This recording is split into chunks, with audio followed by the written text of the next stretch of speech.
Ipagpatuloy natin ang ating kwento. Mahapdi ang mata kapag pilit iyong imumulat at sa tuwing dumurungaw ang liwanag, sa paningin nito parang walang humpay sa paggalaw ang paligid. Kumikirot din kahit papano ang ulo nito at parang hinihigop ang buong lakas ng katawan nito. Iyon ang naramdaman ni Tepa. Na magising siya, ramdam din niya ang malambot na kama sa kanyang hinigaan, maging ang kamay na marahang nakahawak sa kamay niya. Tepa, pagtawag na narinig ni Tepa kaya naman naglakbay ang paningin nito patungo sa ibaba nito, sa kung saan may nakahawak sa kanya. Nung una ay hindi malinaw ang kanyang paningin, kaya naman naghula-hula na lang ito kung sino iyon. Cloud, nanghihina nitong usal. Biglang tumayo si Cloud sa may inupuan nito at nagtungo sa gilid ni Tepa, sa bandang kaliwa malapit sa dibdib nito. O Tepa, ako ito, si Cloud. Inaplos ni Cloud ang noo ni Tepa at pagkaray hinalikan niyon. This is me, my wife. You're safe now. Dahan-dahan at walang lakas na ipinihit ni Tepa ang kanyang ulo nang makarinig ng pabukas ng pinto. Good morning, Miss Libantis. Bahati ng doktor kay Tepa. Sabay ngiti, how are you right now? Napalingat si Tepa kay Cloud. Saka ibinalik ang tingin sa doktor. I'm fine, Doc. One more rest. I will totally regain my strength, I guess. I smile grew wider and the Dr. Cloud's white teeth was revealed. You really have to rest, you're pregnant. Kung malapad ang ngiti kanina ng doktor, mas lalo namang nilakihan ni Cloud ang ngiti niya. Halos umabot ang mga dulo ng ngiti nito sa tenga nito. Nagkatitigan si Cloud at Tepa. Ngumiti si Tepa dahil ngayon mukhang maayos na ang tungkol sa kanang dalawa. Nung una ay gusto niyang iwan si Cloud at itago ang pagbubuntis niya, kaya lang hindi niya kaya pala kasi sa kabila ng sakit natatakpan iyon ng pagmamahal niya kay Cloud. Isa pa, nagpakita naman si Cloud ng effort para patunayan na nagsisisi siya sa ginawa niya noon kay Tepa. Congratulations to both of you, the doctor said and nodded at Cloud. I am probably sure that your baby will be either as beautiful as you, tumingin to kay Tepa, or as handsome as you, sir. No doubt to that, Doc. Pagbibiro ni Cloud sabay sikang tumawa ng doktor. By the way, Miss Libantis, aren't you aware that you're pregnant? Why did you let yourself be bored under the torturing sun? Tanong ng doktor at naghihintay sa sasabihin ni Tepa. Anyhow, I tell you the things you need to do for the safety of your baby. It's a long story, Doc. Si Cloud ang sumagot. Okay, let's get started. Saan ng doktor at pagkaraan ay pinayuhan na ng doktor si Tepa. Maging ganoon na rin si Cloud. Pagkatapos nun, nung pamamalagi ni Tepa sa ospital, ay andito na sila Cloud sa mansyon. Kasama niya si Tepa. At marami kaagad silang pinamili. May mga prutas silang pinamili at green leafy vegetable. Pagkababa nila, ay bumungad ang dalawang guard, isa ron si Mang Eddie at ang kakabalik lang na si Mang Kanor. Welcome back, Ma'am Tepa. Pagbahati ni Mang Eddie at ibinigay kay Cloud ang payong. Pinayungan ni Cloud si Tepa lalo pa't kakaiba ng init ngayon kahit maaga pa lang. Ma'am Tepa, nabigay ako ng langka kanina sa inyo bago ako napunta rito. Natikman niyo ba yon? Tanong naman ni Mang Kanor na nagmababait kay Tepa. Umiti naman muna si Tepa at napasulyap kay Mang Kanor. Opo, sobrang sarap. Salamat po. Pagsisinwaling nito. Mang Kanor at Mang Eddie, pakikuha na lang yung mga pinamili namin. Pagsabat ni Cloud, mauna na kami ni Tepa sa loob, makakasama sa baby kung magbabad kami masyado rito sa loob. Nagtitigan si Mang Kanor at Mang Eddie, sabay panlalaki ng kanilang mga mata. Wow, nice naman yan, sir. Magiging tatay ka na? Sigaw ng Mang Eddie. Sir, baka pwede mo kaming gawing ninong. Pagpaparinig ni Mang Kanor at tumawa si Cloud. No problem, the two of you are already on the list. Wika ni Cloud dahilan para mag-appear si Mang Kanor at Mang Eddie. I miss you. Iyon ang kaagad na sabi ni Cloud pagkapasok nila sa loob. I can't define how happy I am today. I just can't believe that you're here again. Nagangat ng tingin si Tepa kay Cloud at tipid na pangiti. So do I, Cloud. Well, I guess marami tayong pag-uusapan. Tumawa si Cloud at tinitigan si Tepa. Let's go upstairs. Doon natin pag-usapan ang lahat. Hindi na nagsalita pa si Tepa bagkus ay tumango ito. Kaagad din naman silang nagtungo sa taas at dinamaang kalambutan ng kama nang mapaupo sila roon. Tepa, I really want to say sorry for not letting you explain. I was in anger and I can't control myself. Pagsisimula ni Cloud, magkatabi silang nakaupo sa kama at nakatitig sa patay na telebisyon. After physically hurting you, I felt the pain. That was the time I realized that I should have not hurt you. I'm so toxic. Napasulyap ito kay Tepa, ngunit si Tepa ay nanatili lang nakatitig sa may telebisyon. What changed your mind? Walang ganang tanong ni Tepa. Inside of her head, she's refusing to replay the heartbreaking scenario that happened. An angel in disguise helped me figure things out. Sagot ni Cloud at hinawakan ang kamay ni Tepa. I hope you have fully accepted my sorry. If you want to tell me what really happened, I'm willing to listen now. Binalang ni Tepa ang kanyang tingin kay Cloud at pagkakuhan ay pinataw nito ang ulo sa balikat ni Cloud. I don't want to remember what happened. If I do so, maalala ko lang din ang pananakit na ginawa mo. It's okay, tugon naman ni Cloud at isinandal ang ulo sa ulo ni Tepa. If you want me to forget about it, I will. After all, it was really my mistake. I never get to realize the importance of listening to the other side of the story. I really have no plans of coming back here. Iginalaw-galaw ni Tepa ang kanyang kamay na hinawakan ni Cloud. I want to hide and I don't want you to know about my pregnancy. Though I wasn't really sure if I was pregnant. But it's so hard. Mahal na mahal kita, Cloud. Kahit nung mga araw na pumunta ka sa bahay at nagtatago ko sa loob, umiiyak lang ako habang pinapakinggan ang pagtawag mo. Naghahalo yung sakit at pagmamahal ko sa iyo. Tinanggal ni Tepa ang pagkakapatong ng kanyang ulo kaya naman nakagalaw din si Cloud. Napatitig si Tepa kay Cloud at hindi niya inaasang umiiyak na pala ito. Ang alam niya lang ay nagbabadya pa lang ang tinig nito ng pagtangis. But look at me, andito kasama mo. The pain was excruciating but my love for you is so deep. In the end, I still choose you. Kasi Cloud, mahal na mahal kita. You show me how worthy I am. I am who I am when I'm with you.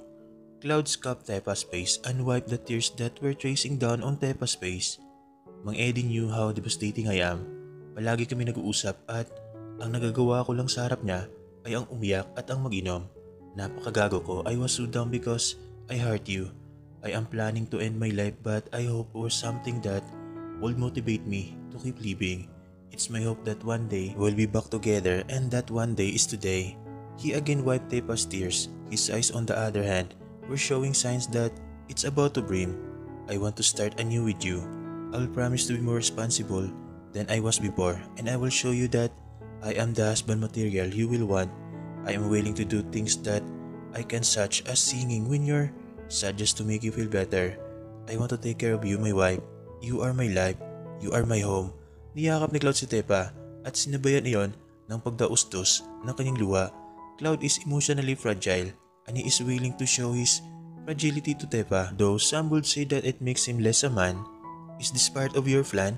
Tepa jokingly said while both of them are hugging each other. Cloud shackle at humiwalay ng yakap at Tepa. Yes, he said and let out a growing laugh, a plan for a better future.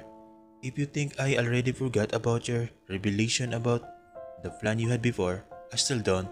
Tepa exclaimed and rolled her eyes. Kung hindi mo sinabing kaya lang nagbago ang buong plano mo because you fell for me, baka nakipagtulungan ako sa gagong pinsan mo para patayin ka. It seems like they're both on the track again.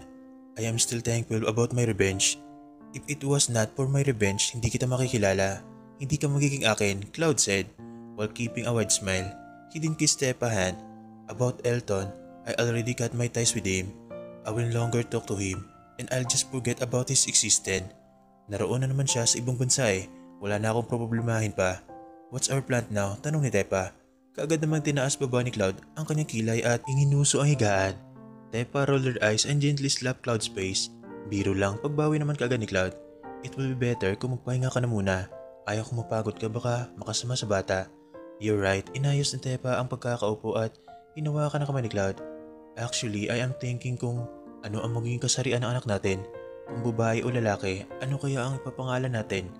Kung lalaki, magiging Junior ba? Napasingal si Cloud. You know what, kahit anong kasarian ng anak natin, tatanggapin natin siya ng buo. Wika nito at napatango si Tepa. Kahit pa iba ang gender preference niya sa role na inaasahan natin sa kanya, ayos lang. Our baby's identity won't matter as long as he or she will grow as a family-oriented child. Masaya na ako. The reason why I love you, pasaring ni Tepa. I love your rationality, Cloud. If may bagay man ako nilook forward maliban sa magiging panganganak mo, it is the buying of clothes for our baby. Matatagalan pa iyan, mga 5 months pa ata. Dapat muna ang pagbubuntis ko para maging sigurado ang kasarian ng baby natin. Gate ni Tepa at tumangon si Cloud. We won't wait until 5th month of pregnancy. Katwiran ni Cloud at inipit ang ilang hibla ng buhok ni Tepa sa likod ng tenga nito. Bibili tayo ng mga gamit na pangbabae at panglalaki. It won't cost that much, I know. Once my parents knew about this, they will give us some financial support, though we don't need it anymore. Speaking of, paano kung hindi ako magustuhan ng pamilya mo?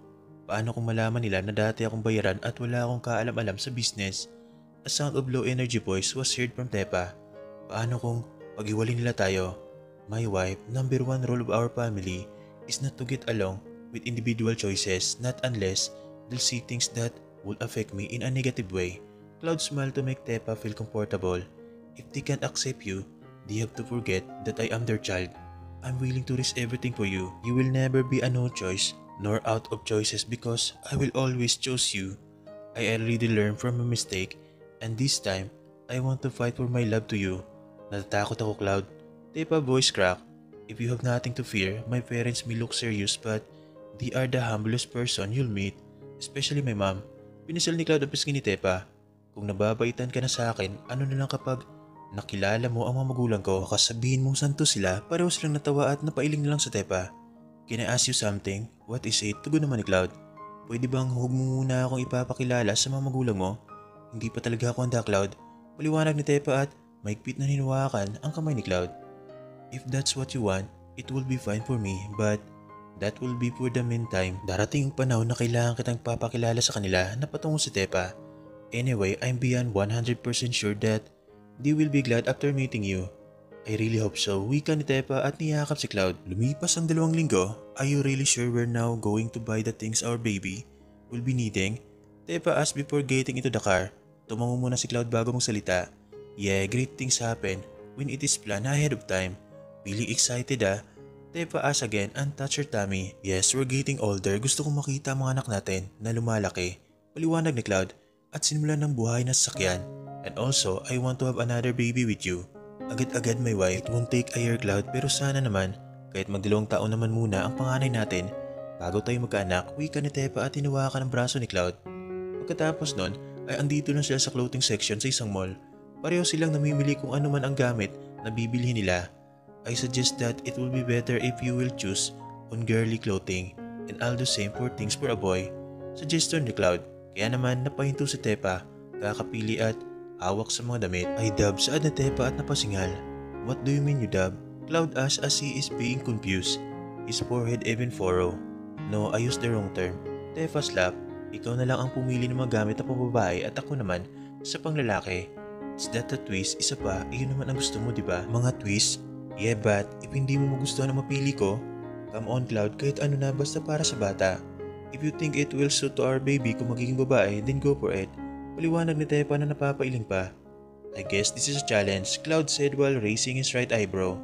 Fine, I'll take it, but sana naman may kapalit. Like alam mo na, shut up Cloud, maraming tao nakakaya, ikaw talaga.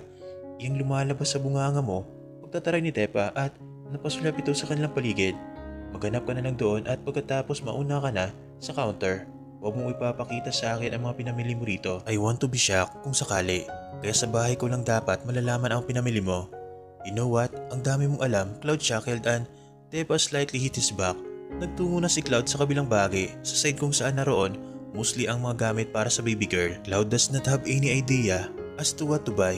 Pasimple siyang napasulyap kay Tepa at nakikita niya kung gaano kaseryoso pamimili si Tepa.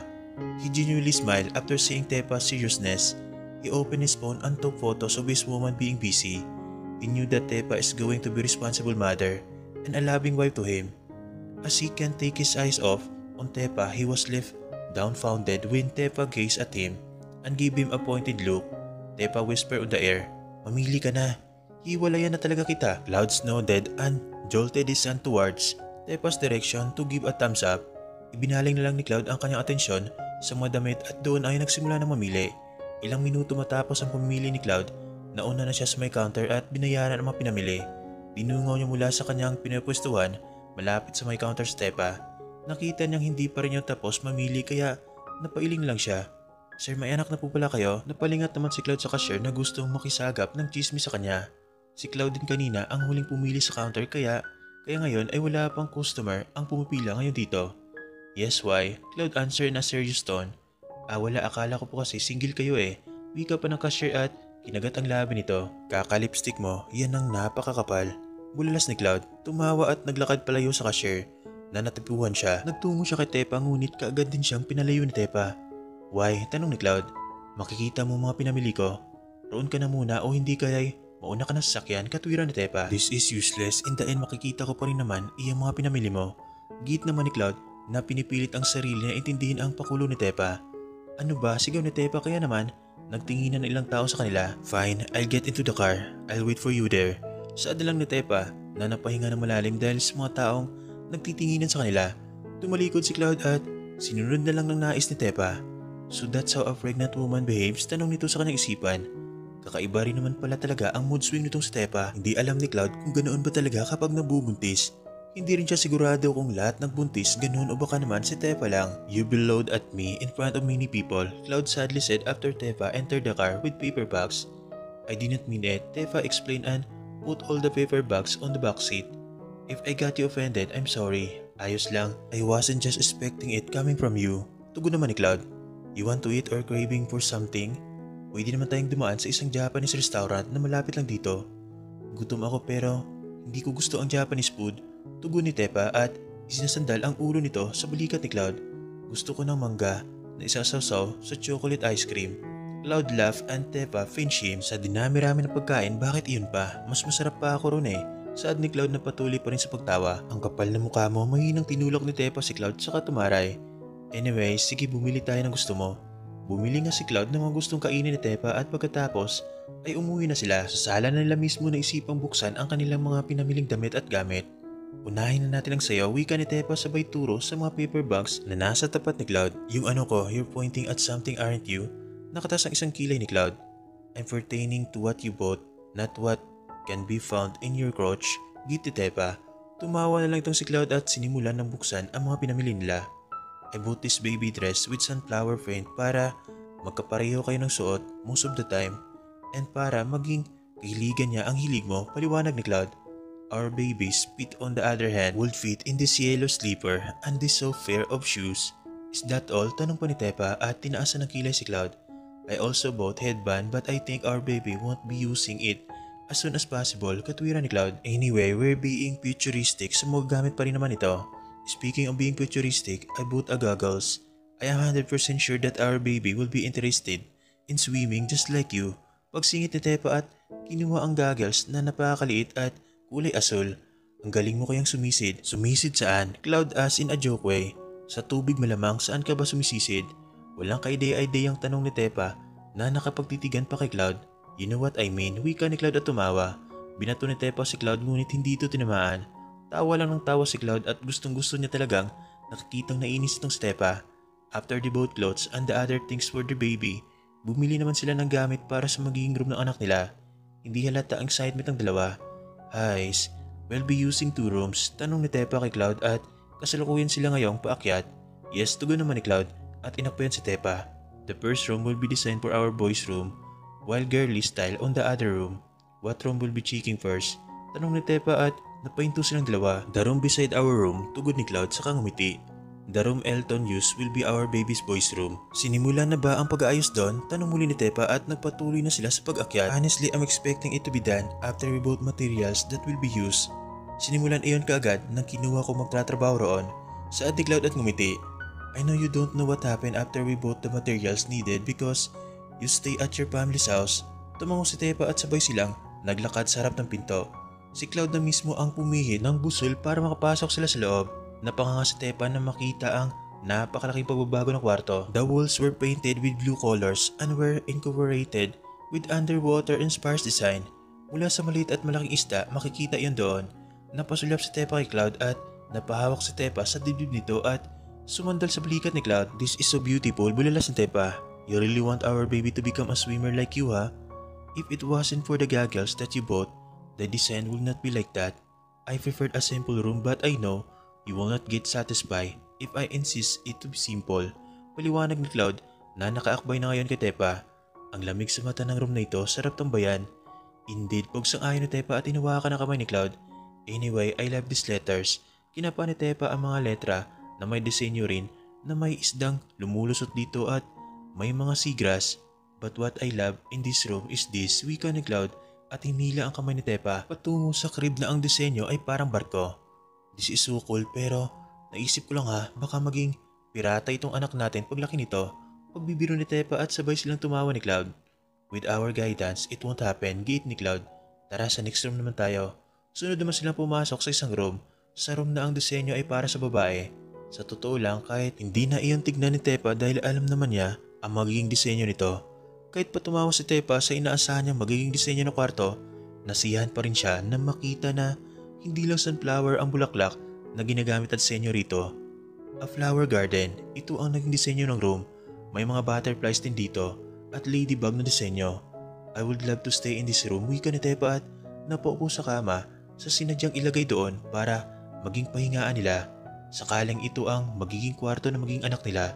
But before that, look at this crib, wika ni Cloud at naglakad palapit sa crib. Napatayo agad si Tepa at naglakad patungo sa crib. May disenyo na mabulaklak ng crib at kinapa ni Tepa ang bawat detalye nito. Dahil sa labis niya itong gusto. Don't tell me you'll be naming our baby butterfly. Natatawang bulas ni Cloud. Why pagbabalik ni Tepa ng biro kay Cloud. Pero ang next thing na gagawin natin is naming our baby. Hinawakan ni Tepa ang tanya.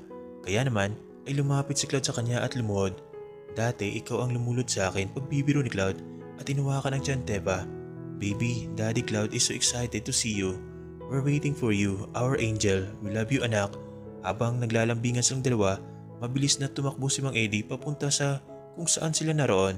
Nabutan pa ni Mang Eddie na nakaload si Cloud sa harap ni Tepa at hinawakan na siya nito. Sir Cloud, may problema. Habol hiningang sabi ni Mang Eddie. Why, is everything alright? Tanong nito, tumayo at lumapit kay Mang Eddie. Hindi sumagot si Mang Eddie bagkus ay nakipagtitigan lang kay Cloud. Ilang sandali pa sabay-sabay silang buba. Cloud! Isang sigaw na malakas ang narinig ni Cloud. Ang pagtawag na iyon. Nakasara ang pinto sa loob kaya hindi makapasok ang tao sa labas. Nagtitigan muna si Tepa at Cloud.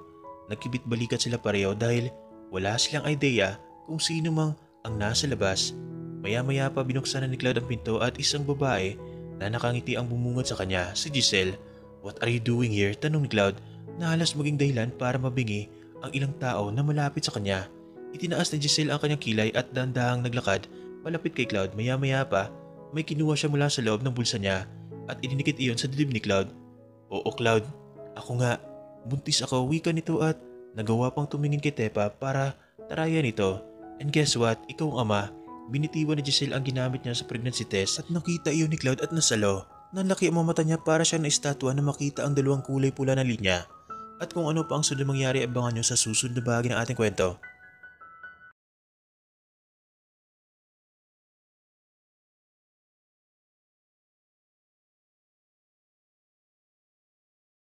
Ipagpatuloy natin ang ating kwento. After Cloud saw the two red lines that indicate he got Giselle pregnant, he looked at Tepa with a blue face. Tepa did not mind Cloud, sad and hesitant stares. She took a step and walked closely to Giselle. Ano naman bang eksena to? Ipokrita. Tepa billowed her eyebrows being raised. Sin, excuse me, tinaas ni Giselle ang kanyang kamay at sinundan iyon ng paggawa ng tunog gamit ang kanyang mga daliri. I'm not making any sin Tepa, this is for real. I'm pregnant and Cloud is the father of this baby. Tumawa sa Tepa at pagkakuway pumalakpak. Come on Giselle, you already show me how desperate you are and how eager you are to take Cloud's back in your arms. Kahit hindi tumingin kay Cloud, kinuha ni Tepa ang pruweba ni Giselle tungkol sa pagbubuntis nito. Itinutok iyon Tepa sa pagbumuka ni Giselle at pagkaraay itinapon. I'm not surprised that you will come to a hysterical moment like this. Humakbang din si Giselle para mas maging malapit kay Tepa. Isang dangkal na lang marahil ang pagitan ng kanilang mga muka. Yes, I want Cloud's back. But this time, this isn't about him coming back to me, but about him being a father to my baby. Ngumisi si Giselle at siya naman ang nagtaas ng kilay kay Tepa. Gusto kong panagutan niya ako. Gusto ko na may kinikilalang ama ang magiging anak ko. Wait, calm down. Pagsingit ni Cloud at umagid na pa talaga sa dalawa. You guys can talk in casual way. Tumabi ka na muna Cloud. Isa pa, this isn't a small matter. Wika ni Tepa at marahang itinulak palayo si Cloud. Payag ka lang ba na pananagutin na maging ama ng pinagbubuntis niyan kung sakaling totoong mangbuntis siya? Of course he will. Giit ni Giselle at ngumiti. Cloud knew what happened. The rain witnessed everything at kung makakapagsalita lang ang sasakyan, baka sagutan ka kung tanungin mo kung may nangyari ba talaga sa amin ni Cloud. Tepa smirk. In fairness, you're good in stitching story.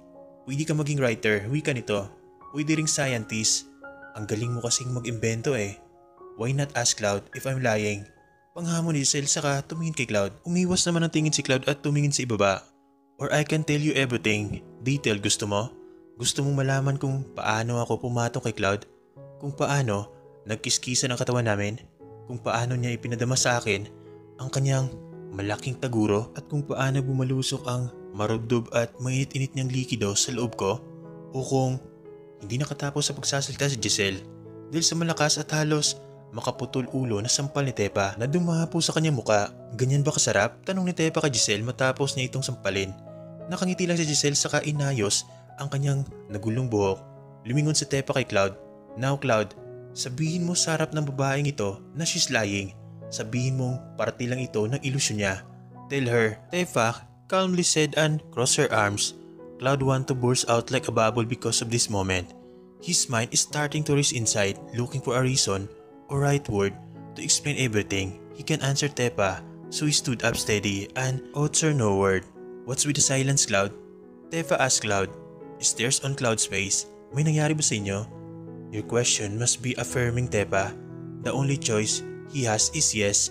Pagsabat ng Giselle sabay tarik kay Tepa. Shut up, desperate monkey. I'm not asking you. Sigaw nito kay Giselle at muling itinuon ang tingin kay Cloud. Nagkibit balikat lang si Giselle at tulad ni Tepa, hinihintay na lang niya ang sasabihin ni Cloud kung mayroon man. Look me in the eyes, Cloud, and tell me if there's something you want to tell me. This is gonna be the last time I am going to ask this question. Ano, may nangyari ba sa inyo ng ipokritang ito? Itinuro ni Tepa itong si Giselle nang banggitin ang salitang ipokrita. Still, Clouds can look Tepa in the eye. He's guilty and he knows that Giselle isn't lying. A minute already passed but Cloud made no sounds. No yes or no response. Silence means yes. Tumawa ng mahina si Tepa. Fine, magsama kayo. Cloud tried to hold Tepa hands but Tepa was able to move quickly. Tepa, wait. Sigaw ni Cloud at susubukan sanang habulin si Tepa kaya lang bigla na lang nawala ng malay si Giselle. Bago pumantuli ang bumagsak ang katawan ni Giselle, naalalayan siya ni Cloud. Mang Eddie, tulong! Sigaw ni Cloud at kaagad namang umalalay sa Mang Eddie. Patuloy lang na naglalakad paakyat sa itong si Tepa at hindi napansin ang nangyari sa labas. Isinara niya ang pinto at pagkaraay, marahang sumampa sa higaan. Nagmamadali, hindi na nagawa pang makapagpaalam ni Cloud kay Tepa. Nabahala siya sa biglaang pagkawala ng malay ni Giselle, lalo pat alam niyang siya ang nakabuntis dito. Kasama si Mang Eddie sabay silang papunta sa pinakamalapit na ospital para maagapan ng kinakailangang tulong nitong si Giselle. Halos 6 na oras ang nakalipas simula nang mahimatay si Giselle at dalhin siya ni Cloud sa ospital. Andito na si Cloud sa mansyon. Kakababa niya lang at kasama niya ngayon si Giselle. Bagay na ikinatakot niya dahil baka mag-away na naman sila ni Tepa. At ganoon din si Tepa at Giselle. Just stay here, bili ni Cloud kay Giselle. Sabay turo sa sopa na nasa living room. Do not follow me, nor do something, just stay here. No problem, Cloud, wika ni Giselle at kaagad na upo sa sopa. Walang magpaglagyan ang kasiyahan ngayon ni Giselle dahil sa wakas andito naman siya sa mansyon. Wala siyang pakialam kung makakasama niya rito si Tepa.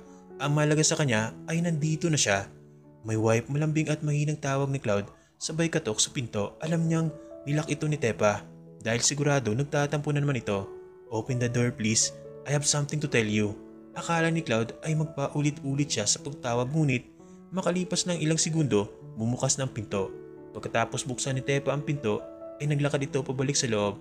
Hindi man lang nito tinapunan ng tingin ang kinakasama. Tepa, pagsisimula ni Cloud, is trying to call Tepa's attention but Tepa just lied on the bed. Lumapit si Cloud kay Tepa at uupo na sana siya ngunit bumangon si Tepa para maglakad palayo sa kanya. Sa pagkakataong ito, hindi na natakasan pa ni Tepa ang paghawak ni Cloud. Parang trumpong umikot si Tepa at naparap siya kay Cloud. Nang maparap siya ay kaagad siyang humugot ng isang puwersa at inilagak iyon sa kanyang palad. Nakalaunay tumama sa mukha ni Cloud. You're accusing me before that I cheated on you but look, ikaw naman pala itong manloloko, malakas na sabi ni Tepa at tinuturo-turo pa si Cloud. Ulit-ulit na lang tayo na ganito, Cloud. Wala na ba itong katapusan? Pagkatapos ng isa may darating na naman na bago? It wasn't cheating, Tepa. It was a mistake, gihit ni Cloud at makahulugang tinitigan si Tepa. And do you think may pinag-iiba sila? Sarcastic ang tanong ni Tepa at halos matanggal ang kanyang mga mata habang nagsasalita dahil sa panggigigil. Yes, kalmadong sabi ni Cloud. Napangisi naman si Tepa sa sinagot nito. Cheating is a choice, not a mistake. Mistake is something that you thought was right but actually not. Mistake is about result. Stop justifying your action, Cloud. Tepa shouted that filled the whole room. Don't tell me na nabuntis si Giselle nang hindi mo nagugustuhan ang ginawa nyo. I know you want it too, Cloud. Nasarapan ka, tama. Please listen to me first. I will explain everything. Ayaw sabihan ni Cloud ang galit ni Tepa kaya kahit gusto niyang sawayin si Tepa para makapagsalita siya, hindi niya magawa. Wow, explain, Tepa smirk. Can you just frankly say it to me? Saan kayo nag-sex? Dito sa kwarto mismo? Sa public place? Sa banyo? Sa gilid ng kalsada? Saan? Cloud looked down. Kahit hindi nahulaan ni Tepa kung saan may nangyari sa kanila ni Giselle, hiyang-hiya siya sa nangyari at nagbunga pa ito. Saan? Sabihin mo, muling sigaw ni Tepa at itinulak si Cloud. Bagyang napatras si Cloud, ngunit napanatili lang nito ang kanyang sarili na nasa ibaba lang ang tingin. Hindi niya matignan sa mukha si Tepa. Sabihin mo saan? Tepa voice crack. In the car, sagot ni Cloud. Walang gana at may pag-aanilangan. Napahawak si Tepa sa kanyang ulo, dahilan para magulo ang buhok nito. After we fought and I misunderstand what I saw, I drove the car and looked for a place where I could drink. Nalasing ako, Tepa. Hindi nakatapos sa pagsasalita si Cloud dahil nakatanggap na naman siya ng sampal galing kay Tepa. Kapag ba nalalasing ka, nakakalimutan mong mahal mo ako, Cloud? All I thought it was you. Ikaw ang nasa paningin ko noon. Napagtanto ko na lang na si Giselle iyon after I woke up with her in the car. Paliwanag ni Cloud. Ang baboy nyo. Pinandilatan ni Tepa si Cloud sa kamuling dinuro. Nasaan na yung unggoy na iyon? Sa oras na makita ko siya, kakalbuhin ko talaga siya. My wife no, don't hurt Giselle. She actually needs our help. Wika ni Cloud sabay hawak sa kamay ni Tepa. Ngunit, umatras kagad si Tepa at tinanggal ang pagkakahawak ni Cloud sa kanya. Kinakampihan mo talaga siya? Mapaklang tumawa si Tepa. She needs our help sa ang parte. Sa yaman yan? Anong tulong ba ang kailangan niya? Tulong saan? Tulong saan ba yan, Cloud? Hindi ganyan, Tepa. Katwiran ni Cloud at humakbang palapit kay Cloud. She needs our help because she has no place to go. Her parents dumped her after knowing that she was pregnant. Wala siyang pera. And kanina, hindi ko lang nasabi sa'yo pero nagpunta kami sa ospital. Nawalan siya ng malay dahil hindi pa pala siya kumakain kanina pa. She swallowed her pride ay nakipagsagutan sa'yo dahil tayo lang ang malalapitan niya. I get it, concerned ka sa kanya. Pagmamatigas si Tepa. It's actually not about her, Tepa. O concern ako kay Giselle dahil buntis siya pero mas concern ako sa anak ko sa kanya. Sa kapatid ng anak natin. Paliwanag ni Cloud at hinawakan ang kamay ni Tepa. Mukhang nanglalambot na si Tepa dahil hinayaan itong hawakan ang kamay niya. What we did was mistake but my baby inside her womb is innocent. Where is she? Malumanay na tanong ni Tepa. She's in the living room. Tepa, promise me you won't start a fight with her. Ngumiti si Cloud habang nakapako ang tingin kay Tepa. So pinapalabas mo na ako ang nagpapasimula ng gulo? No, Tepa. Napangos na lang si Cloud dahil hindi niya alam kung ano ang gagawin niya. Pinipili naman ni Tepa na hindi siya intindihin kaya wala siyang magagawa. If you're concerned na she'll be staying here for good, no, Tepa. Pansamantala lang ito. Bibigyan ko lang siya ng pera to support her. Alam ko naman kasing mag-aaway lang kayo na mag-aaway. Dito na muna siya until she found a safe place for her and for my baby. Fine, but Cloud, don't expect me to be nice to her. Kung dimunita ako, mas dimunita naman siya. Pagpapaalala ni Tepa at napasingal. I also care for the baby kaya wala na ako magagawa pa. Pagsapit ng umaga ay maagang nagising ngayon si Tepa. Naunahan niya pa si Cloud at halatang napakasarap ng pagtulog nito si Cloud dahil noong bumangon si Tepa, humihilik pa ito. Pagkatapos ayusin ni Tepa ang kanyang sarili ay naisipan niya mapunta sa kusina. Nagugutom siya, may pagkain na hinahanap ang tiyan niya. Nang buksan niya ang pinto ng kusina, bigla na lang nawala ang pagtatakam niya sa pagkain na makitang nagluluto si Giselle. Good morning, Tepa. Bati ni Giselle sa kanya at napangiti pa. Para talaga sila magkasundo sa paraan ng pagbati ni Giselle. Sit down in there. This is my way of thanking you for letting me stay here. Don't thank me. Hindi naman ako ang may gusto na magstay ka rito. If it wasn't for the baby, baka hindi ka magminuto rito, wika ni Tepa. Walang gana at hindi natutuwa sa paraan ng pagbati ni Giselle. Anyway, what are you cooking? Magsasangag pa lang ako. You want to help? Tanong ni Giselle at aakmang lalapit kay Tepa ngunit umatras si Tepa. I don't like the smell of garlic. Nasusuka ako. Okay, ako na lang ang magluluto. Doon ka muna sa labas para hindi ka masuka. Malumanay na sabi ni Giselle. This is Giselle. Bakit ba bigla ka na lang bumait? Prangkahang tanong ni Tepa. Sino ba naman kasi ang hindi magtataka na ang babaeng halos patayin ka para sa isang lalaki ay bigla na lang babait sa iyo? Are you planning for something? Napayuko si Giselle at umiwas ng tingin kay Tepa. Tepa, nahihiya lang ako sa inyo at gaya nga ng sabi ko, paraan ko ito ng pasasalamat. Nagangat ang tingin si Giselle kay Tepa. I just want to be kind like you. But it seems like parang kakaiba naman ang trato mo sa akin. I leave this house if you wish. Ibinaba ni Giselle ang hawak ng sandok at pinunasan ang kamay para lumabas. You're not leaving this house. Motoridad na sabi ni Tepa. Kaya naman ay napahinto si Giselle. Nakatalikod si Giselle kaya naman nakikita ni Tepa ang reaksyon nito. Ang kaninang awa-awaan ay nakangiti na ngayon. Isang ngiti na may kakaibang kahulugan. Pwede mo ring hindi na ipagpatuloy ang pagluluto. Si Cloud kasi ang nagluluto dito pero mamaya may dalawang katulong na darating dito. Tumaray muna si Giselle bago marap kay Tepa. Thank you Tepa, wika nito sa bayakbang patungo sa gawin ni Tepa. Para wakan kamay nito. Pero why is Cloud in charge of cooking? Isn't it a task for you as a woman? Cloud is such a special man. Si ikaw tong babae pero ikaw itong pinagluluto niya. Napasingal si Tepa. A guy who can cook isn't special. It's normal. Isa pa, Cloud wants to do the cooking because he loves doing it. Hindi mo ba alam yon? Alam naman, nautal na sabi ni Giselle saka nailang at pilit na lang nang umiti. Katapos mag-usap ng dalawa ay kinausap naman ni Giselle itong si Cloud. Cloud, I really want to thank you for letting me in. Wika ni Giselle matapos niyang makalapit kay Cloud na nasa pool at nakababad pa ang paa sa tubig. Wala raon sa Tepa dahil naroon ito sa taas, natutulog. Agad namang napalingon si Cloud at mabilis siyang napatayo na makilalang si Giselle iyong nagsalita. Giselle, nailan itong sabi. Narinig mo ba ang sinabi ko? Paninigurado ni Giselle at inipit ang ilang hibla ng kanyang buhok sa tenga. Ang sabi ko, gusto ko magpasalamat kasi tinutulungan mo ako. Malumanay lang ang pagsasalita ni Giselle. Kahit si Cloud ngayon ay hindi makapaniwala sa pinapakita nito.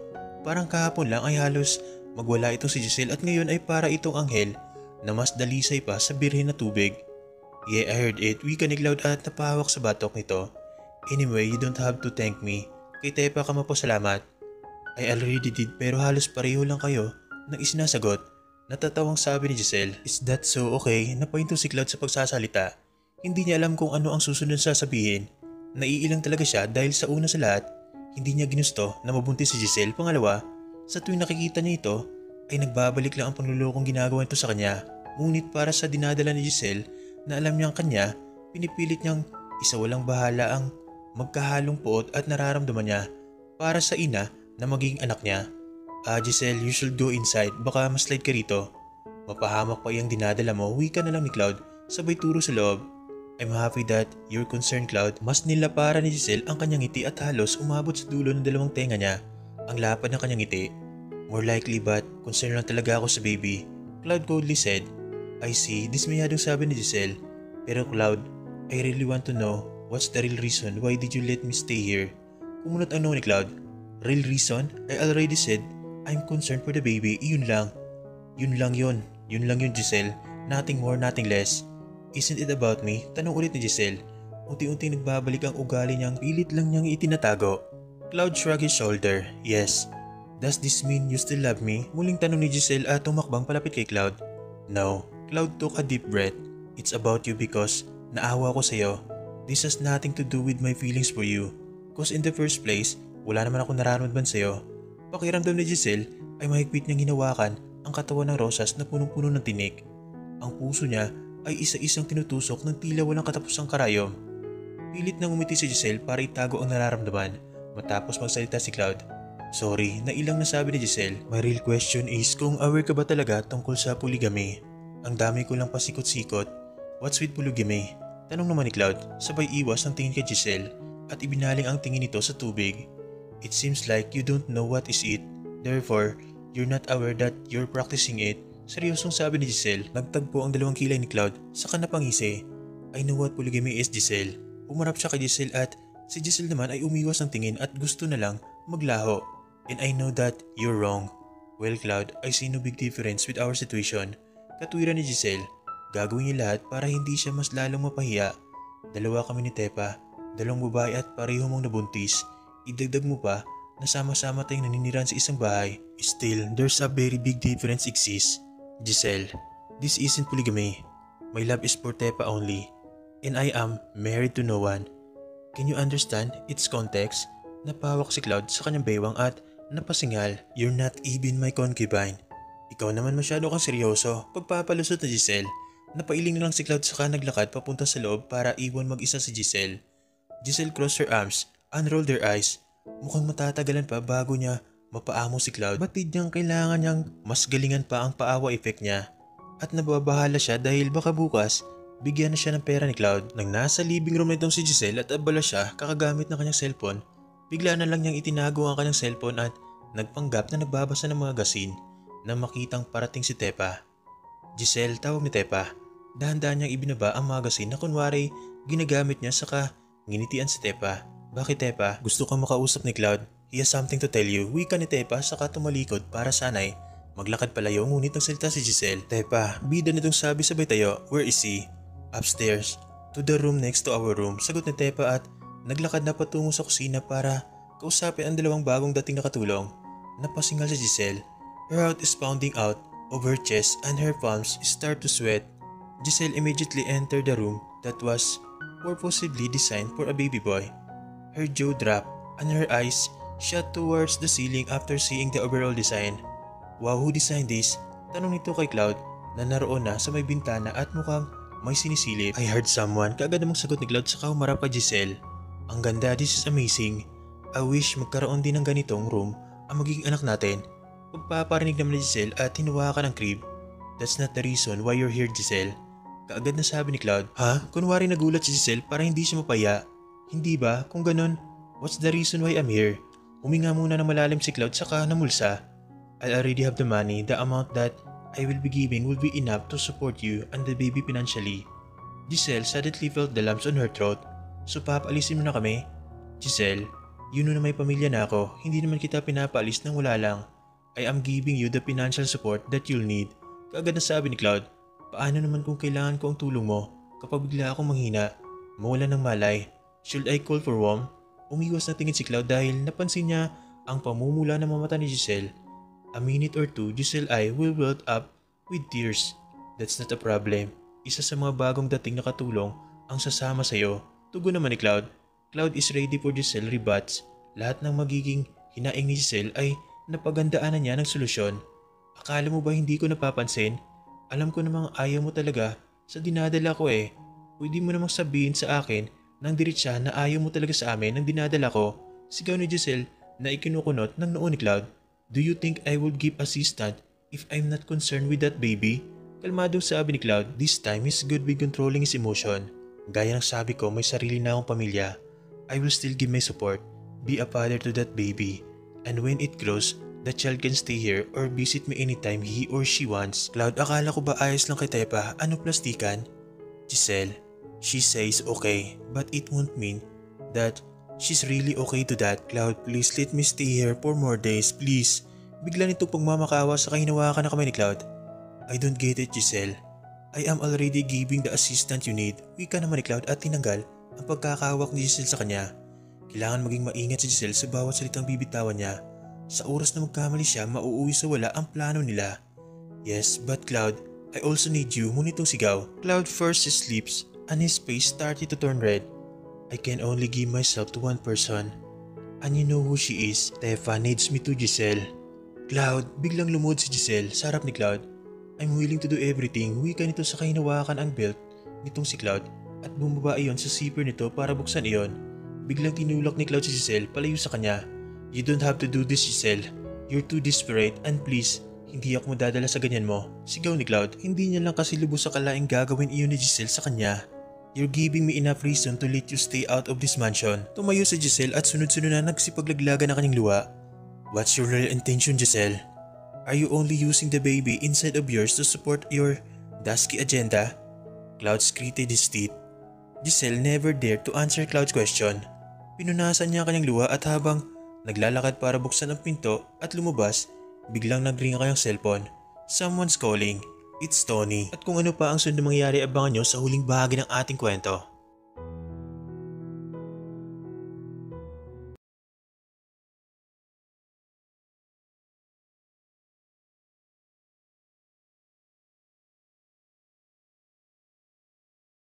Ipagpatuloy natin ang ating kwento. Hello Tony, muhinang sambit ni Giselle. Matapos niyang sagutin ang tawag, napalingat-lingat muna siya para tignan kung may tao ba sa paligid o wala. Kakababa niya lang at andito siya sa living room. Walang ibang tao kaya rito niya naisipang sagutin ang tawag ni Elton. Bakit ba? Ngayon mo lang sinagot ang tawag ko? Tanong naman na Elton sa kabilang linya. Are you out of your mind?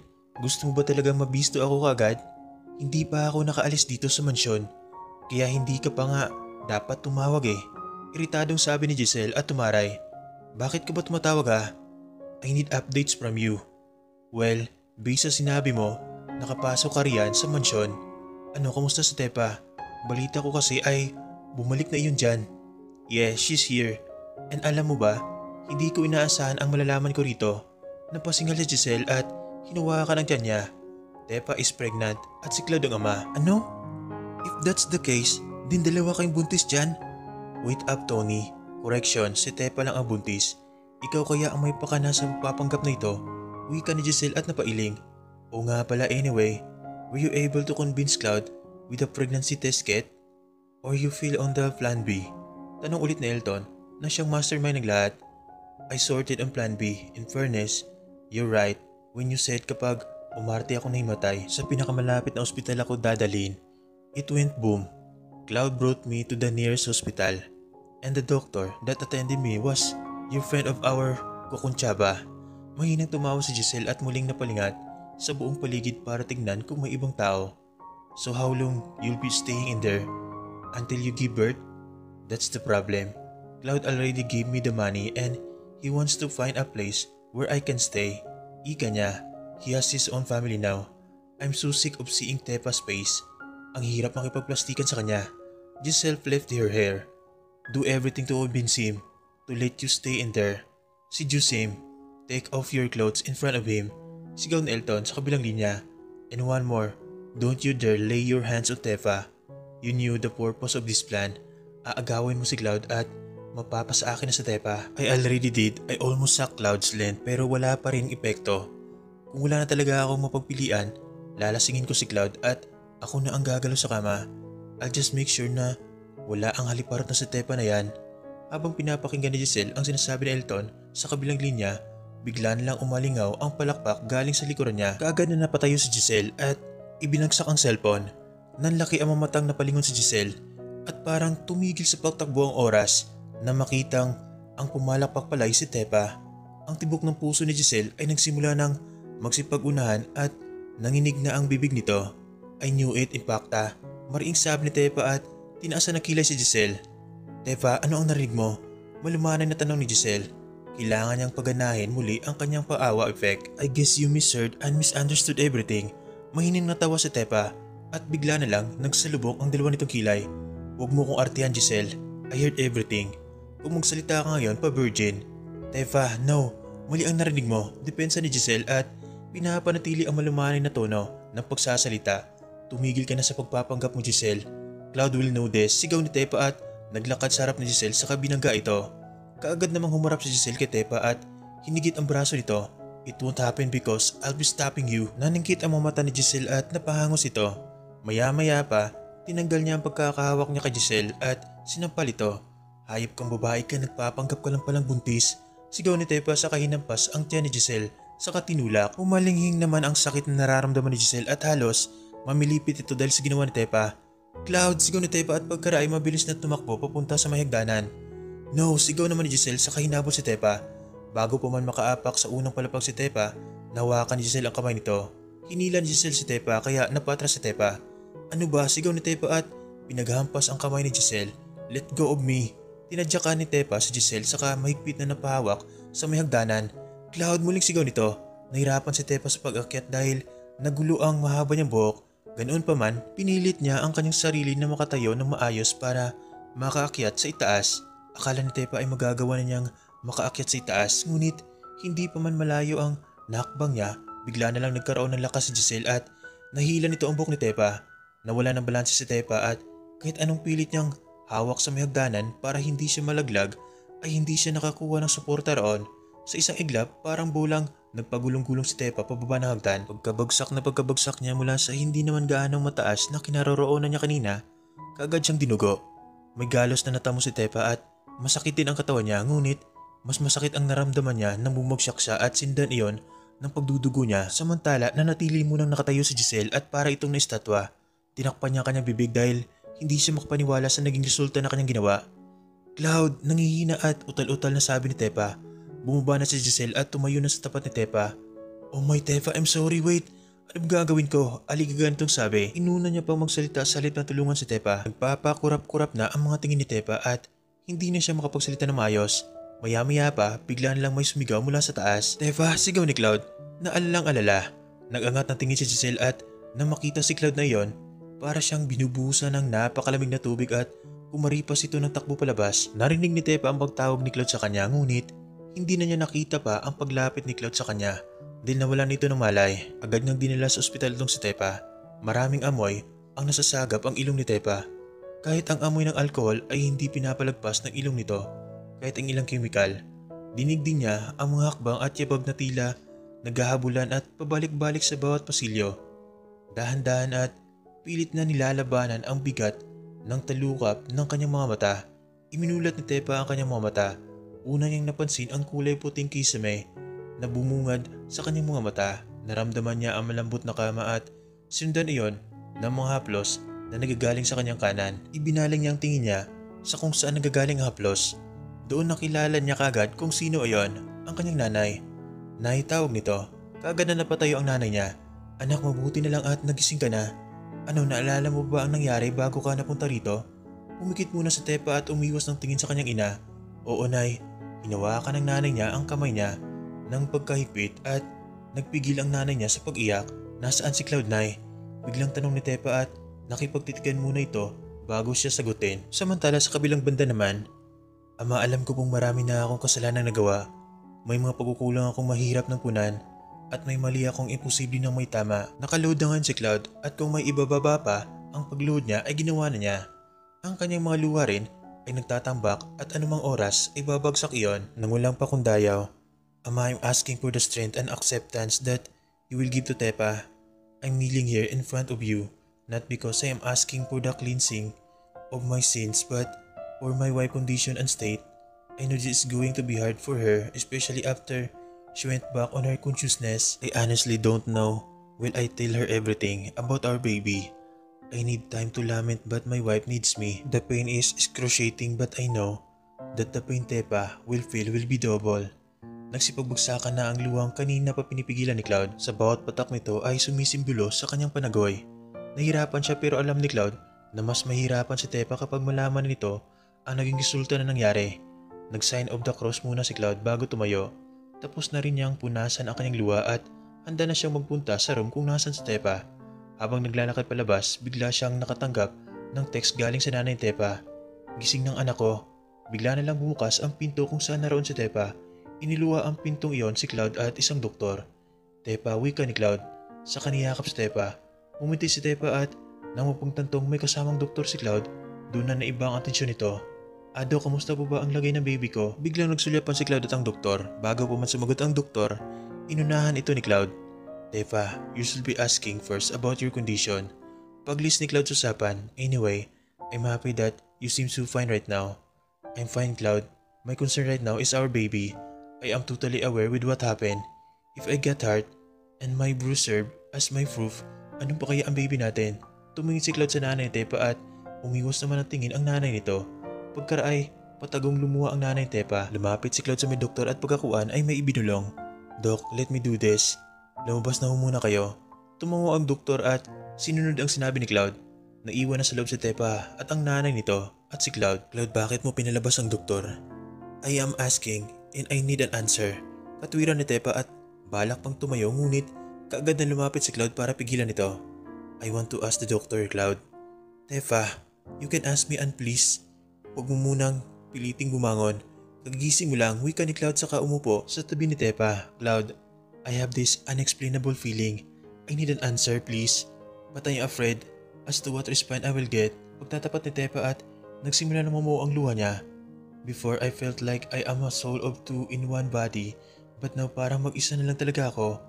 May nangyari ba sa bibi natin? Napalunok si Cloud at ngayon ay nagpigilan naman siya sa pagbugso ng kanyang luha dahil kailangan niyang tatagan ang kanyang loob. Kailangan mo tataganan yung sarili, Tepa. Sabi nga nila, everything happens for a reason. Pagsisimula ni Cloud na ikinairita na Tepa, hindi naman rhetorical question ang ibinato ko sa iyo. Huwag mo nang padaanin sa pasikot-sikot ang sagot, Cloud. Anak, kumalma ka, wika ng nanay Tepa. Naisabihin niyo sa akin na totoo. May nangyari bang masama sa bibi ko? Tanong ni Tepa sa nanay nito saka bumuhos ang luha nito. Maging ang boses ito ay umiyok din nang magsalita ito. Umiwas ang tingin ang nanay Tepa at piniling manahimik sa halip na sagutin ng anak. Nagpalipat-lipat ang tingin ni Tepa sa nanay nito saka kay Cloud. Maya-maya pa, bigla na lang itong sumigaw at mas lalong dumadami ang tubig na bumubuhos galing sa kanyang mata. Bakit ba walang sumasagot sa inyo? Oo o hindi lang ang sagot na hinahanap ko pero bakit wala akong natatanggap? Magtapat kayo. Sabihin niyo sa akin ang totoo, may nangyari ba sa baby ko? Pinilit ni Tepa na bumangon at maupo, kaya naman kaagad na umalalay si Cloud at niyakap si Tepa. Mas lalo lang akong mahirapan kung itatago niyo sa akin ang katotohanan. Cloud, sabihin mong totoo. Mahigpit na niyakap ni Cloud si Tepa. Ito ang pinagdasal niya, ang tungkol sa pagtanggap ni Tepa sa katotohanan sakaling sabihin niyang totoo. Tepa, pagsisimula ni Cloud, nagdadalawang isip pa rin siya kung sasabihin pa niya ang totoo, kaya lang mas lalo lang din siyang mahirapan kung magsisinungaling lang siya. Our baby is gone. Nalaglag ang dinadala mo. Tepa, I'm sorry. I'm really sorry. Hindi ito maaari, sigaw ni Tepa at pinaghahampas ang likod ni Cloud para kumuwala siya. Hindi pwede ito, my baby isn't dead. No, hindi. Calm down my wife. I can't lose you too. Baka'y mangyari rin sa iyo, wika ni Cloud at mas lalo lang hinigpitan ang pagkakayakap kay Tepa. I can't accept this, Cloud. This will not be happening to me. No, please, hindi ko kaya. Hindi ko kakayanin. Pagsusumigaw ni Tepa at halos mabasa na ang likod ni Cloud dahil sa luha ni Tepa. Gusto ko na rin mamatay, Cloud. Gusto ko na rin mamatay. Bakit? Hindi pwede to. Ano nang gagawin ko? Hindi ko talaga kaya, hindi. Napapailing si Tepa at gustong gusto niya talagang umagalpas mula sa pagkakayakap. Dahil sa paghihinagpis niya, nakalimutan na niya kung sino ang may dahilan ng pagkawala ng baby niya, si Giselle. Pagkatapos ng pangyari iyon, lumipas mga araw. Cloud is wearing a black polo when he opened the door. His melancholic face was revealed after he entered the mansion. His red eyes with patches of tears can be seen on his lips, who happens to forget how to genuinely curb. Galing lang si Cloud sa labas dahil sa may kinausap siyang pulis. Andito na naman siya ngayon sa loob para kausapin si Tepa para sabihin ng mga napag-usapan nila ng pulis. He heaved a sigh before taking a step. He knows that this is going to be hard for him to approach Tepa. After they arrive here in the mansion, Tepa always wanted to be alone. She wanted to stay in the room all by herself while showering on her own tears. After a moment, Cloud just found himself being in front of the door and being hesitant to knock on the door. And yet he has no choice. He really has to knock or else he won't know what Tepa is doing inside the baby's room. And Tepa won't be informed with the conversation he and the police had. My wife, wika nito matapos niyang kumatok ng 3 beses. I have something to tell you. This may ease the pain you are currently feeling. Walang tagap na tugon si Cloud at kahit ang pagbuksan siya ni Tepa ay wala rin. He pinned his forehead against the door and faked a smile. Afterwards, he held the doorknob and twisted it. He thought for a second that he was lucky because the door isn't locked. Ang awa na nararamdaman ni Cloud para kay Tepa ay mas lalong naragdagan na makita niya ang tila walang katapusang pabagsak ng luha ni Tepa habang hinahaplos-haplos nito ang crib.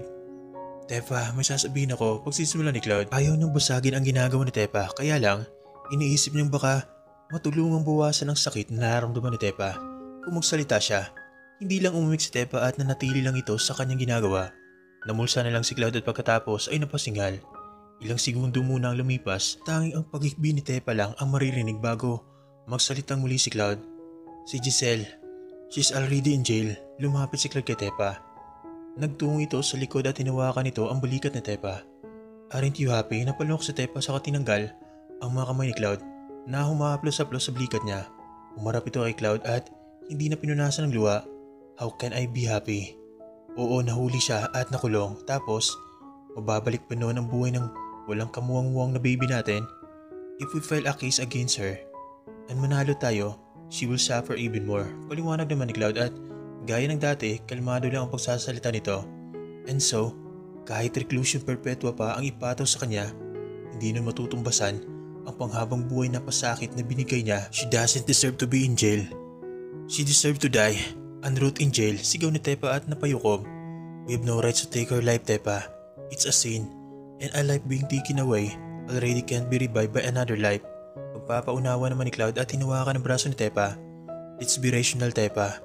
I know it's hard but don't let your emotion defeat you. Cloud, masakit mawala ng mahal sa buhay. Masakit mawala ng tatay pero mas masakit ang mawala ng sanggol na hindi man lang nagagawang matanglawan ang realidad ng buhay. Kahit ang pagkakaroon ng ibang parte ay hindi pa nabuo pero para sa akin ay buong-buo na siya. Muling sigaw ni Tepa at hinampas ang kamay ni Cloud para matanggal iyon mula sa pagkakawak sa kanya. That's it, Tepa. Hindi pa nagiging buong tao iyong anak natin. Pero we have no choice but to keep forward and let the evildoer pay for her deed on our family. Di lumabas din ang totoo na wala lang sa'yo na nawalan tayo ng anak. Palibhasa kasi. Umulos-ulos ka lang naman. Dinuro ni Tepa si Cloud. What I have been carrying in my womb is the reflection of my other soul. Kung wala lang sa'yo iyon, pues sa akin ay sobra-sobrang epekto nito.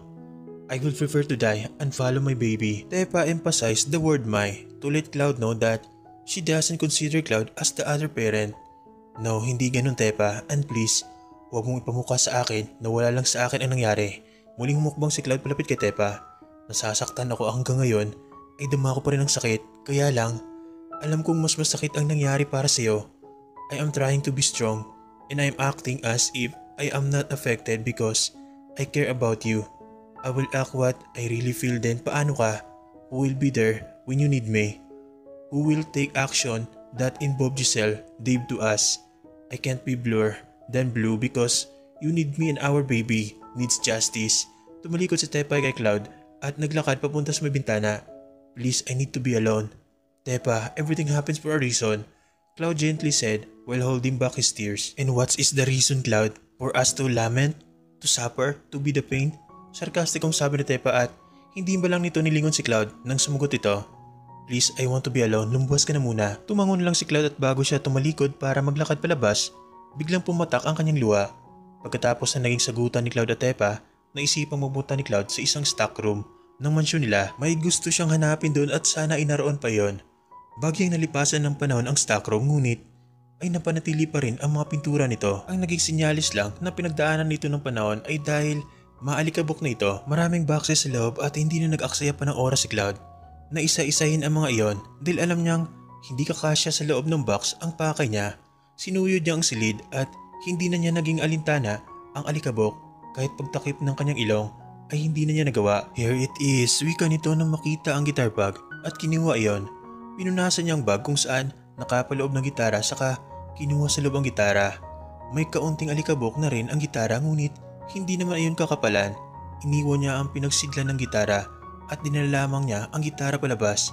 Kaagad siya nagtungo sa kanilang kwarto at kumuha rin ng upuan. Dala ng upuan at gitara, nagtungo si Cloud sa kanilang tiris. Sinimula ng kumpasin ang string ng gitara at kaagad iyon na tumagoy sa buong paligid. Ilang segundo niya iyong ginawa bago niya sinimulang kantahin ang kanta Tears in Heaven ni Eric Clapton. Marunong talaga si Cloud mag-gitara dahil tinuruan siya ng daddy niya noong kabataan nila.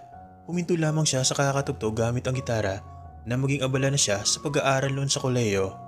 Ngayon lang siya makakatugtog ulit ngunit kabisado niya pa rin ang chords ng Tears of Heaven dahil isa iyon sa mga naging paborito niyang tugtugin dahil sa kwento sa likod ng kanta. Would you know my name if I saw you in heaven?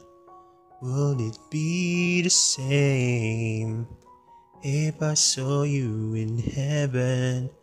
Pagsisimula ni Cloud at napapatingala siya sa kalangitan habang kumakanta. I must be strong and carry on, 'cause I know I don't belong here in heaven. Akmang-akma kay Cloud ang kantang ito dahil bukod sa tungkol ito sa anak na nawala, alam niyang may mga kasalanan siya na para sa kanya ay magiging rason para mawalan siya ng karapatang manatili sa langit. Would you hold my hand if I saw you in heaven? Would you help me stand if I saw you in heaven? Muling napatitig si Cloud sa langit at sinundan iyon ng pamumuo ng kanyang luha. Pinigilan niya ang kanyang sarili sa pag-iyak para maituloy ang pagkanta niya. I'll find my way through night and day, 'cause I know I just can't stay here in heaven. Time can bring you down, time can bend your knees, time can break your heart. Have you begging please, begging please? Beyond the door, there's peace. I'm sure and I know there'll be no more tears in heaven. After seeing the last line that mentioned tears in heaven, Cloud's voice cracked and his tears started pouring down. He continued strumming the guitar but he can't continue anymore to sing the song because his voice will be cracking even more. While strumming the strings, Clouds gently turned his gaze on his back when he suddenly heard someone singing from his back. Would you know my name? If I saw you in heaven, would it be the same? If I saw you in heaven, I must be strong and carry on, 'cause I know I don't belong here in heaven. It was Tepa who just sang. Tepa is holding a pair of shoes both for baby girl and a baby boy. Niyakap ni Tepa si Cloud mula sa likuran nito. Pumulupot ang braso nito kay Cloud at hinahalikan ang pisngi ni Cloud. Dahil sa ginawa nitong si Tepa, napahinto si Cloud sa kanyang ginagawa. I'm sorry for thinking that you don't care at all. Bulong ni Tepa kay Cloud. Pinaglinayan ko ang naging sagutan natin kanina and it turns out that you have a point. Ibinaba ni Cloud ang gitara sa kahinawakan ng kamay ni Tepa. Umikot naman si Tepa papunta sa harap ni Cloud at doon na umupo sa hita ni Cloud. How can you be so calm while arguing with me? Cloud, tanong ni Tepa at napangiti si Cloud. Because things won't settle if we're both angry. One must lower his or her temper for a better reconciliation, and as the best way to discuss with someone you love who's currently not in the mood. Wika naman ni Cloud sa kahinalikan ng noon ni Tepa. Ginalaw-galaw ni Tepa ang ulo niya saka napatingala. You know what, I really don't know how to keep moving forward after what happened, but because of what you said and the way you respond, I realized that I have another reason to keep moving. We're still in the process of moving on and acceptance, but together, we can resolve this.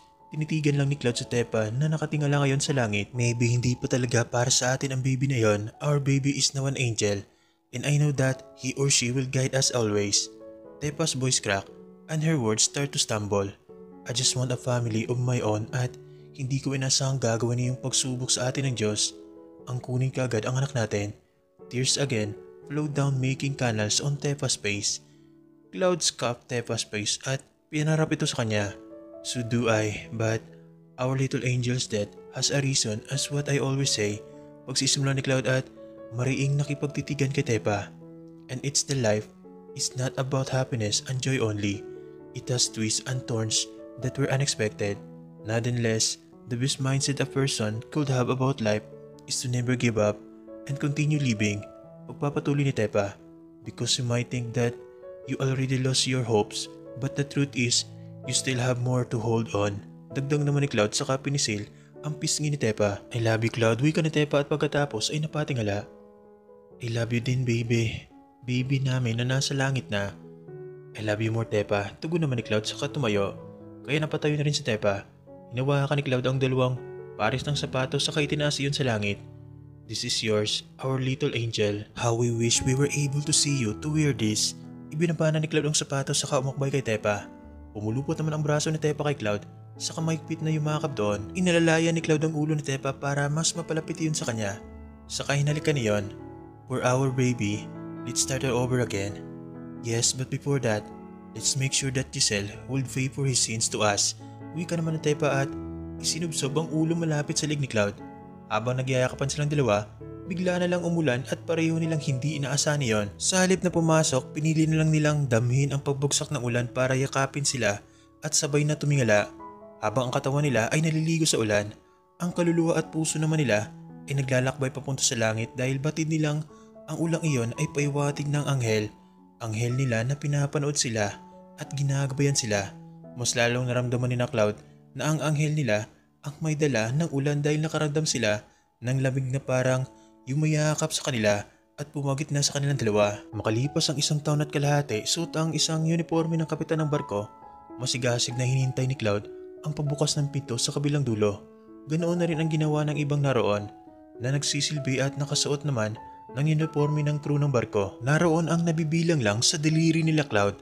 Naroon ang pamilya ni Tepa samantalang ang pamilya naman ni Cloud ay pinapanood ang gaganaping seremonya sa paraang virtual dahil naabutan sila ng pandemya bago pa makalipad papunta rito sa Pilipinas. Ang mga naging kasagabay ni Cloud sa pagdidisenyo ay naroon din si Mang Eddie, si Mang Kanor at Mang Bebot. Limitado lang ang sakay ng barkong nirintahan ni Cloud ngunit Ganoon pa man, parang napuno na rin ang barko dahil sa tuwa na nagagaling sa mga tao. Kabado na si Cloud at nanginginig na ang kamay niyang may hawak pang mikropono. Alam na ni Cloud na hindi siya kagalingan sa pagkanta ngunit gusto niyang tuparin ang nais niya. Nasa kasal niya, siya ang kakanta habang ang babaeng pakakasalan niya ay naglalakad palapit sa kanya. Ngayon na nga ang kasalang Tepa at Cloud, matagal na nila itong pinaplano kaya lang ay biglang rumagasa ang virus na lubhang kinatatakutan ng lahat. Ilang buwang pinaplanuhan ang lahat kasabay na rin noon ang pagtukoy sa mga alitungtuning susundin nila at mga dadalo sa kasal. Ilang test ang ginawa nila at sa kabutihang palad ay pinahintulutan silang idraos ito. Nang walang mas isa pa, sila lang din naman ang nasa venue. Maya-maya pa binigyan na ng signal si Cloud na kumanta na. Napalunok naman muna si Cloud at pagkakuan ay sinimulan ng kantahin ang kantang Little Things na sikat na bandang One Direction. Your hands beats in mine like it's meant just for me, but bears that in mind, it was meant to be. And I'm joining with the dots and the freckles on your cheeks, and they all make sense to me. Nagsimula nang mamula ang mata ni Cloud. Pinipilit naman niya ang sarili niyang huwag maiyak at manginig ang boses para may pagpatuloy ang pagkanta. Nagbalik alaala kay Cloud ang lahat nung una niyang nakita sa Tepa na sumasayaw hanggang sa masilayan nito ang kabuuan ni Tepa, ang buo nitong pagkatao at ang pagmamahal nito sa kanya. I know you never love the twinkles by your eyes, when you smile you never love the stomach on your tights, the dimples in your back at the bottom of your spine, but I love them endlessly. Bumukas ng pinto sa kasinundan iyon ng pagluwa kay Tepa na noong unay nakayuko pa habang naglalakad.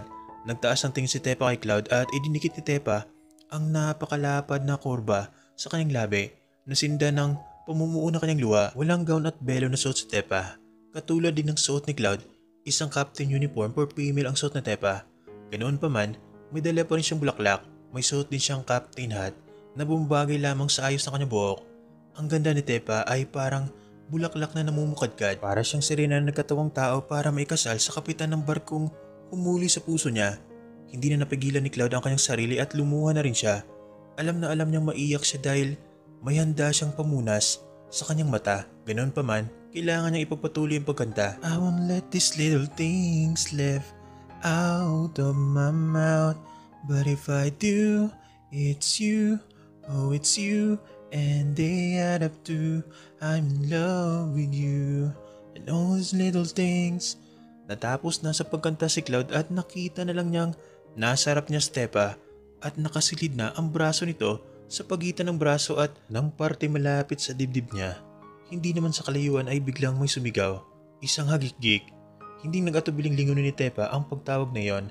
Nakita niya ang isa sa mga kambal nila ni Cloud na karga ng nanay niya, samantalang isa sa kambal ay karga naman ng asawa ni Mang Eddie. Nasa harap na silang dalawa ngayon ng pare, pati ang pare ay hindi nakaligtas sa suot ni Tepa. Nasa Cloud9 moment pa rin si Cloud dahil ngayon ay nandito na silang dalawa ni Tepa.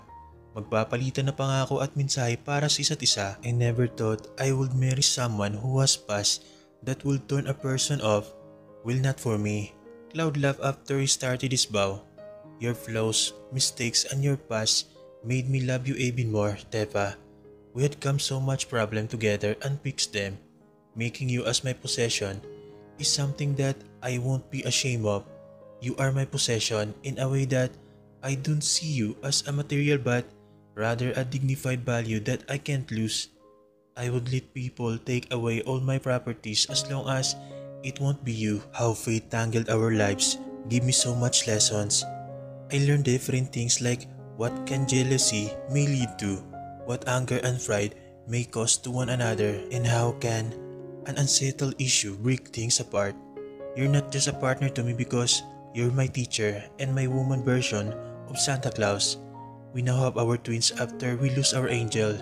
We lose one and we're now blessed with 2 cute babies. Pinunasan ni Cloud ang kanyang luha na kanina pa isa-isang bumabagsak. Tepa, I promise to be the best man for you, a loving husband, and a responsible father. I will make sure that I will protect our family and be a role model while upbringing our babies. I have lots more to say, promises to promise, and messages to tell you, but I know those weren't meant for this day only. No matter what happens, always remember that I will love you until the last strand of my hair falls. You will always be my sunflower, Tepa. Cloud, you are a blessing in disguise to me. Your words always enlighten me and you motivates me. You made me realize that my past won't dictate my present with you. I know I should not be saying this in front of innocent people. Tumawa sa Tepa at napasulyap sa mga naroon. Well, never mind, muli na naman siya tumawa. You painted my dull life and guided me towards the light of change. You especially treated me, spoiled me with sunflowers and love, and most especially, you never let me feel that I am a maid, nor under your commands. You gently care my heart, and you knew how to tame me. Marrying you is one of the best decisions. You have seen me naked in a way that you witness how I act, my attitude, flaws and imperfections, and who I am. I will love you until planet Earth comes to its end. Pinunasan ni Cloud ang luha ni Tepa kahit kasi nakangiti at kung minsan ay natatawa si Tepa, napapaluha ito. After the exchange of vow, the next thing they did was the ring exchange. Dahil si Cloud ang lalaki, siya ang nauna magsalita. Hinawakan niya ang kaliwang kamay ni Tepa at inangat iyon habang ang isa naman niyang kamay ay may hawak ng singsing ng ilang milyones ang halaga. I give you this ring as a symbol of love, faithfulness and responsibility. I commit myself, my heart and my soul after I place this ring onto you. As you wear this ring, this will serve as a reminder with the vows we had spoken during this most special day, our wedding day. Cloud voice broke and he is struggling to continue because his eyes want to bleed. This ring is a token of my love. With all that I am and with all that I have, I will marry you, and with this ring, ang mga taong naroon nakikinig at dumalo ay naiyak na rin. I will forever wear this ring as a sign of my commitment to do all my promises that I made today. Wika ni Tepa pagkatapos isinuot ni Cloud ang singsing. Cloud, I give you this ring to wear with the desire of our hearts and joy. My love for you will be like this ring. It has no end. I choose you, will forever choose you and won't replace you to anyone because you are my husband from this day and forevermore. Isinuot na rin ni Tepa kay Cloud ang singsing. Ang saya sa kanilang kalooban ay nag-uumapaw kaya kung may nais man sila iyon ay hindi matapos ang ganitong damdamin. We are gathered here today to witness and unite this man, Cloud Jackson Dibila, and this woman Tepa Levantis in the bands of matrimony. Sumulyap ang pare kay Cloud. Do you take Tepa as your lawfully wedded wife in sickness and in health? And for richer or poorer? Ibinaling ni Cloud ang tingin kay Tepa at marin itong tinitigan. I do. Tumango ang pare at pagkaray napasulyap naman kay Tepa. Do you take Cloud as your lawfully wedded husband in sickness and in health and for richer or poorer? A white cord was plastered on Tepa's face and tears of joy fell down. I do. With the power bestowed upon me, I now pronounce you husband and wife. Sumulyap ang pare kay Cloud at ngumiti. You may now kiss your bride. Malakit munang nagtitigan si Cloud at Tepa nang walang pakundayaw. Ang kanilang mga labi ay nagyakapan, mainit, sabik na sabik. Pansamantalang nagiwalay ang kanilang mga labi, nagtitigan sila at pagkaraay na tawa. Ilang saglit pa, nagyakapan silang dalawa at muli na namang nagalikan. Nang muli na namang magiwalay ang kanilang mga labi, napasulyap sila sa mga taong naroon na pumalakpak. Hawak ang kamay ni Tepa, itinaas ni Cloud ang kanilang dalawang kamay.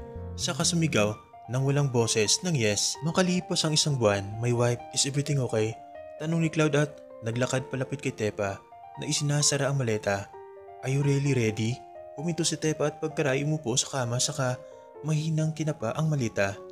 It's been a month since we got married. Also 1-year-old na rin ang kabal natin at wala na ang travel ban. Pagsisimula ni Tepa, I'm totally okay and ready but I am thinking about the things that we'll be leaving here in the Philippines, starting anew in America is okay. It's just that, batid kong mangungulila ako sa mga maiiwan natin dito. Napopo na rin si Cloud sa may kama at inakbayan si Tepa. We will still get in touch here in the Philippines. Isa pa, my family there will treat you as their family as well. As they promise, alam mo bang ilang beses na akong tinatawagan ni Mami and Daddy because they badly want to see us, especially our twins.